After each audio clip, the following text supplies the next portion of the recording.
Good people with good intentions started the Vietnam War, but it ended around 2 decades later. The Vietnam War was one of America's darkest chapters in its brief but complex history because of a combination of American overconfidence, Cold War tensions, and imperialist tendencies that the Americans had previously fought so hard against. For the Vietnamese, the war was not about communism, but rather about independence in Vietnam. Over 58,000 Americans would lose their lives by the end of the war, along with 250,000 South Vietnamese soldiers, over a million North Vietnamese soldiers and Viet Cong guerrillas, over 2 million civilians from both the North and the South, and thousands more from Laos and Cambodia. When the French conquered Indochina in 1858, they bragged that they would introduce their civilization to Vietnam and started building bridges and roads. However, the Vietnamese did not welcome their French colonizers any more than they had previous Chinese invasions. The Vietnamese people fought for their independence from the French, who were their adversaries. Following the Great War, American President Woodrow Wilson traveled to Paris in 1919 to support the independence of colonized countries and assist in the reconstruction of a new world. During his time in France, a man presented the president with a petition that he and other Vietnamese nationalists had signed, requesting that Vietnam too become an independent state. Wilson was promised to see it by the president's secretary, but there is no proof that he ever did. This man would go by almost 70 names during his career before settling on Ho Chi Minh, who was the most enlightened. After 30 years of participating in anti-colonial protests, he became a communist after learning about Lenin's anti-colonial writings. His motivation was a Vietnam that was independent. The Second World War has arrived by 1940. Japan started to colonize Vietnam after Germany had taken over most of Western Europe, including France. Ho Chi Minh returned to Vietnam to aid in the struggle against the Japanese invaders and established a revolutionary organization that he called the Vietnam Independence League, or Viet Minh. Guerrilla warfare methods were used by this newly formed fighting group, which expanded rapidly. When the Americans arrived about 30 years later, hit-and-run tactics would be employed. 3 years after the Japanese attack on Pearl Harbor in the spring of 1945, the U.S. government, seeking to discredit the OSS, the forerunners of the CIA, provided Ho and his guerrilla fighters with weapons and was pleased by how rapidly they were able to use them. Ho began referring to his supporters as the Viet American Army and hailed the U.S. as a democratic bulwark. The Japanese appeared to be about to surrender after 2 atomic bombs were unleashed on Hiroshima and Nagasaki. Before the French could retake their dominion, Ho Chi Minh urged all Vietnamese citizens to rebel and seize their nation. Hundreds of thousands of people flocked to Baden Square in Hanoi on September 2, 1945, the day the Japanese surrendered, marking the end of World War II, to witness Ho Chi Minh declare Vietnam's independence. Although the future appeared bright, President Franklin Roosevelt, who had advocated for a global community of sovereign states, was no longer with us. Harry Truman, his successor, had to deal with a completely different reality. After occupying Eastern Europe, the Soviet Union sought to expand into Iran, Greece, and Turkey. They had started a Cold War. The French feared that if American aid were to grant its colonies independence, France would be forced to submit to Soviet domination. With the assistance of American aid, the French sent hundreds of men back to Vietnam. South Korea was invaded by Communist North Korea in 1950. Domino theory, which held that if one country experienced communism, then others would, was at the pinnacle of political philosophy. Tens of thousands of U.S. soldiers were dispatched to drive the invaders back north. By doing this, they demonstrated to Western countries that communism in Asia could be contained. With American assistance, the French had been fighting in Vietnam for 7 years by 1953, during which time they had lost over 100,000 soldiers.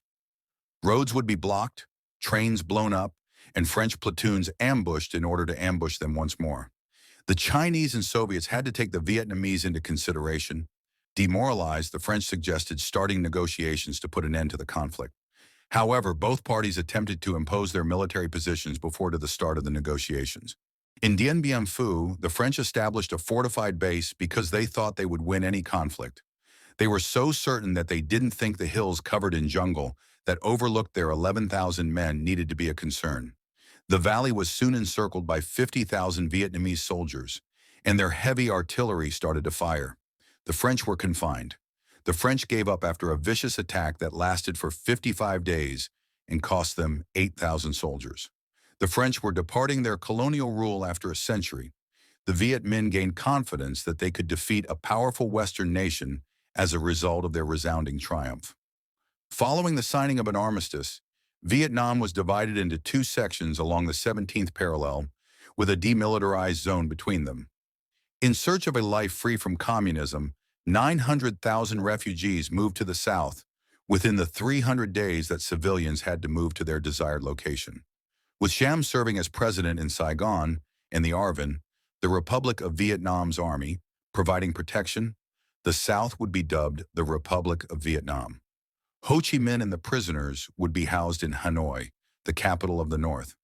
The Viet Cong and their leaders were prepared to violate the truce, flee across united Vietnam, and travel south down what would soon be known as the Ho Chi Minh Trail. These guys were members of the National Liberation Front, or NLF.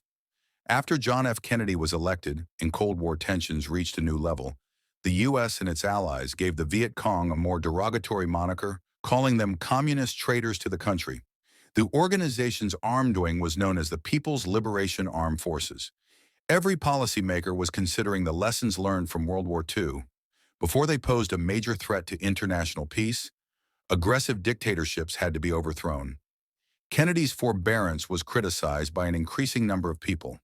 He had failed to halt the development of the Berlin Wall, communism was spreading in Laos and Cambodia, and he couldn't be seen doing nothing when it came to Vietnam. In order to aid the South in rebuffing the Viet Cong, Kennedy's advisors urged him to deploy foot forces into Vietnam. He refused to send in soldiers despite being persuaded that Vietnam could not succumb to communism. To train and organize South Vietnam's military, he instead dispatched the Green Berets, an elite cadre of soldiers, along with military advisors. In addition to sending helicopters and armored personnel carriers and boosting their military budget, Kennedy also approved the use of napalm, defoliants, and Agent Orange to prevent the Viet Cong from hiding and to damage the crops that provided them with food. Ho Chi Minh, meanwhile, was concerned by the American troop buildup in South Vietnam because he believed that an invasion of the North was inevitable. Conscription, which required all physically capable men to serve, was then implemented after the Chinese pledged to arm his soldiers. A 73-year-old monk burned himself to protest the oppression of President Siem and his administration because of the extreme corruption and repression of Buddhists by Catholic officials in South Vietnam's government. Another monk repeatedly stated, "A Buddhist monk becomes a martyr," while a quiet audience watched him burn to death. A monk who practices Buddhism dies as a martyr. Other monks would soon be martyred, but President Siem instituted martial law and detained everyone who protested, rather than granting his people more freedom. The South, which had been promised democracy, was now a dictatorship. The reign of Siem could not last. Siem and his brother were killed by Vietnam's military generals when they were informed that the U.S. would not put an end to a coup. People celebrated in the streets, but Kennedy feared a new menace that had arrived. Who was going to take his place? Kennedy would not survive to witness his thought-provoking inquiry. Following his assassination on November 22, 1963, Vice President Lyndon B. Johnson assumed leadership, worrying that it would exacerbate a difficult circumstance. Johnson had been against the coup that resulted in Siem's downfall. The Viet Cong sensed an opening when Siem left and launched attacks across the countryside. In the South, a fresh power battle started. 8 governments would come and go between January 1964 and June 1965, with each coup leaving the government in shambles. Johnson once more rejected calls for reprisal against Vietnam from the Joint Chiefs of Staff back in Washington. Johnson claimed that in order to warrant retribution, a second attack would need to occur, but none ever occurred. Rather, sonar operators persuaded themselves that there had most likely been a North Vietnamese attack. A North Vietnamese torpedo squadron fired at the USS Maddox as it was making its leisurely passage across the Gulf following warning shots.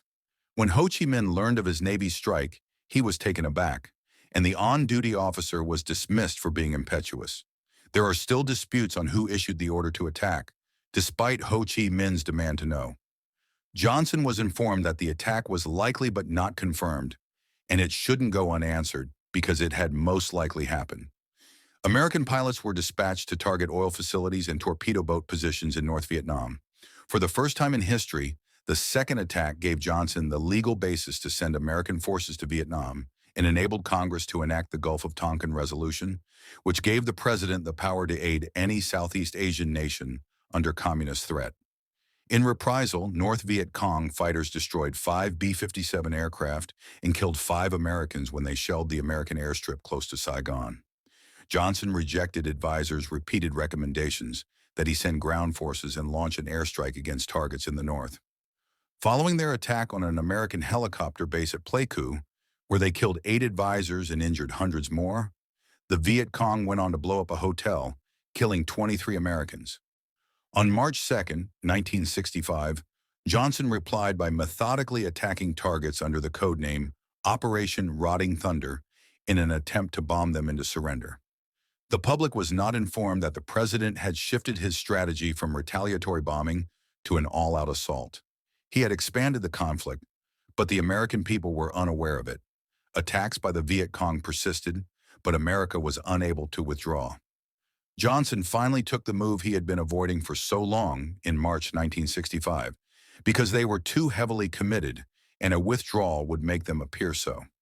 In Vietnam, he was deploying ground forces. As later revealed by Pentagon documents, the conflict was no longer one against communism. It was to prevent embarrassment. At the start of 1966, the Viet Cong held 3/4 of South Vietnam's countryside and were transferring their supplies and weaponry through Laos and Cambodia. There were 200,000 personnel stationed in Vietnam, and 2,344 Americans had already lost their lives there. The Ho Chi Minh Trail is a journey of 12,000 kilometers along winding jungle roads. The Americans reasoned that the enemy wouldn't be able to survive if the trail could be seriously destroyed.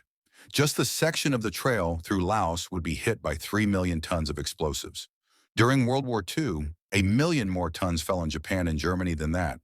The American people were reassured not to worry as the months and years passed and the number of American personnel killed increased. American mothers, fathers, sisters, and brothers didn't give a damn about the 10-to-1 ratio at which they were murdering the enemy.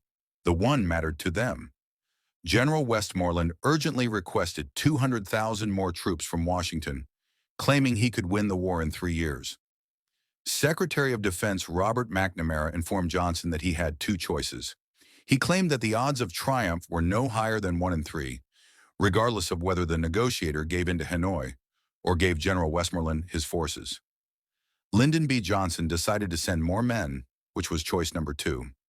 Although hundreds of thousands of American soldiers were being readied for deployment to a conflict that Washingtonians knew was hopeless, he had been informed that the war was unwinnable.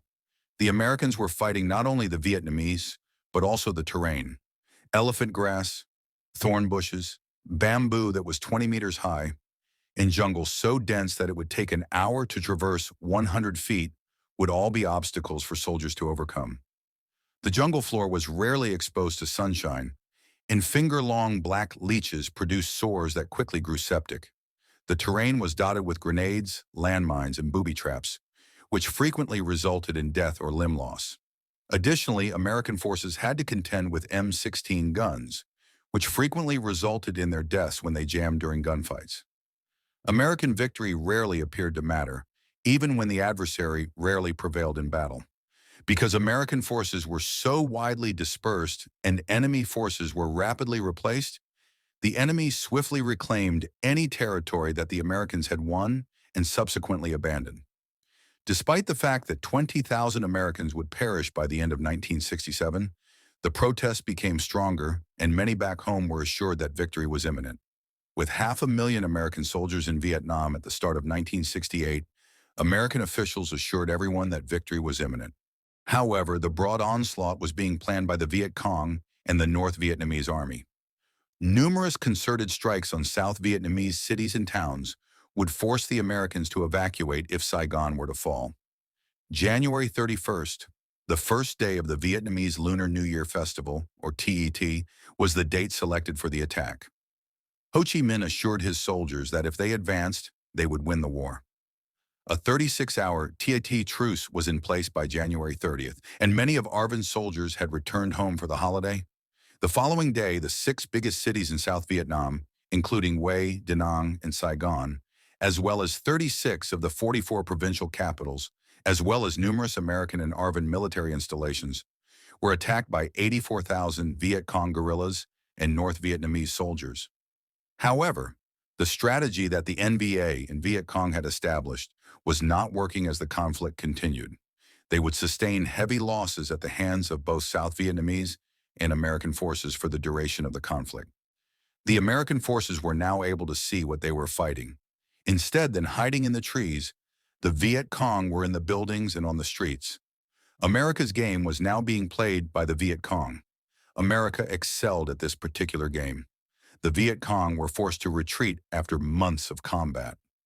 Johnson asserted that the Communists suffered a catastrophic setback in the TET offensive. With 58,000 of the 84,000 enemy soldiers who participated in the TET offensive killed, injured, or captured, America and the Arvin won by a landslide. The first war to be broadcast on television, bringing live coverage from the front lines into American homes, was the Vietnam War. The TET offensive had been announced to the public. The conflict was almost ended. Victory was imminent since the North Vietnamese were so thoroughly beaten. The American people's faith in the government was thus damaged when the offensive was initiated because it went against what they had been informed. The streets were filled with protesters. Johnson addressed the country via television on March 31, 1968. In an effort to get North Vietnam to the bargaining table, he declared that the U.S. would cease bombing the country. Additionally, he said that he would not seek re-election. The country was taken aback. He would start concentrating on bringing about peace. Following the assassination of Martin Luther King, demonstrators once more took to the streets. This was the most divided country since the Civil War. Even worse, during his presidential campaign, Robert Kennedy called for an end to the war. Like his brother, he was also assassinated in June. The country was split.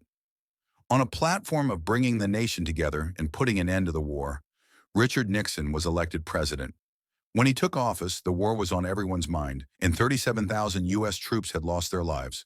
However, it was maintained a secret how he climbed to the nation's highest post.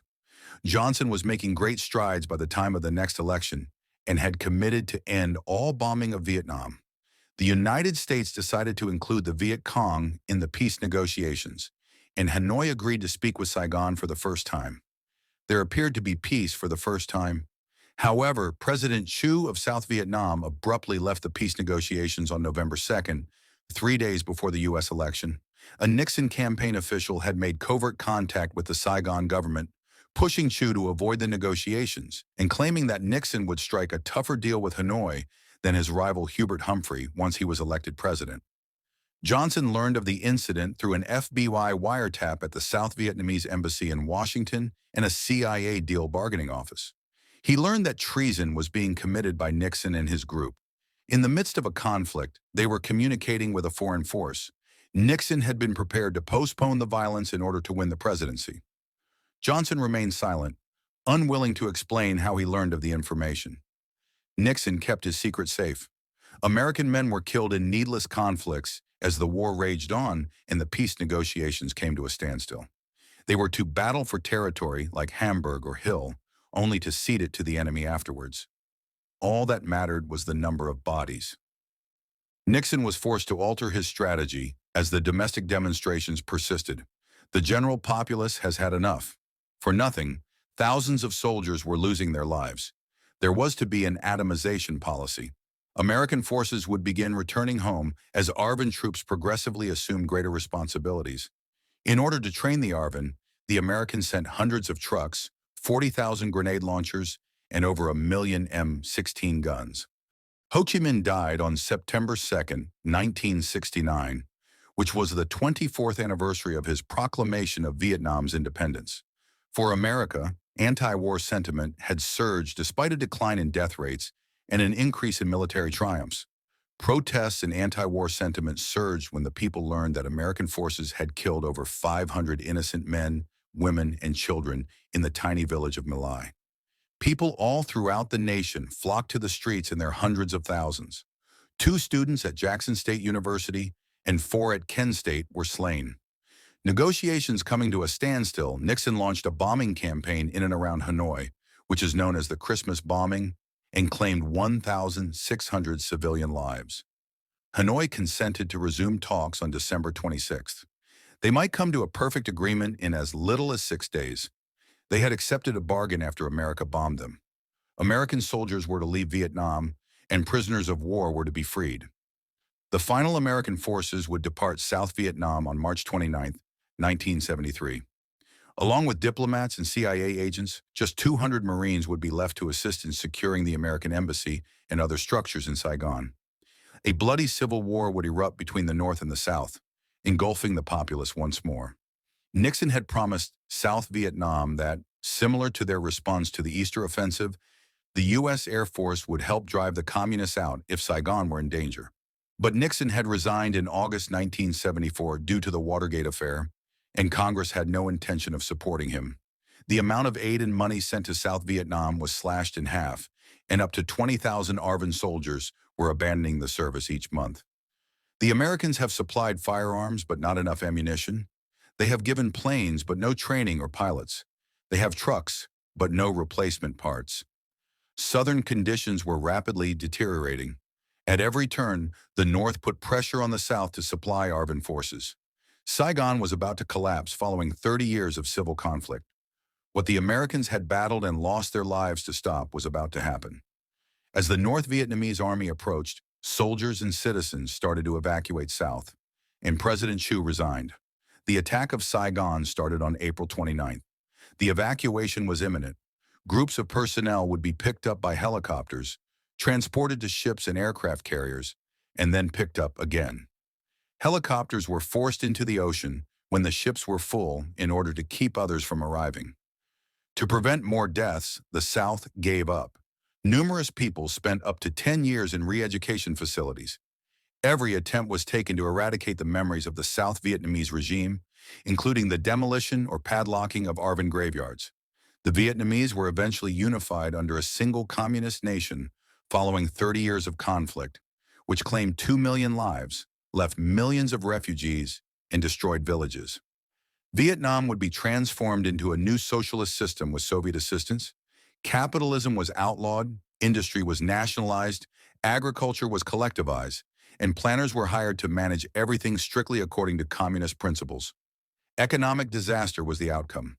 People starved and the standard of living declined. A total of 1.5 million people would eventually escape, of whom 400,000 would reach America. In the words of John Kerry, the Vietnam War raised doubts about everything, justifying the destruction of villages in order to preserve them. American morality in lieu of melees. The definition of free fire zones is that soldiers risked civilian casualties by shooting anything that moved. To boost kill-death ratios, body counts are fabricated. In the inconsequential engagements, men surged up hills as instructed by their generals, and after losing 1 or 2 platoons, they marched off to give the hill to their adversary.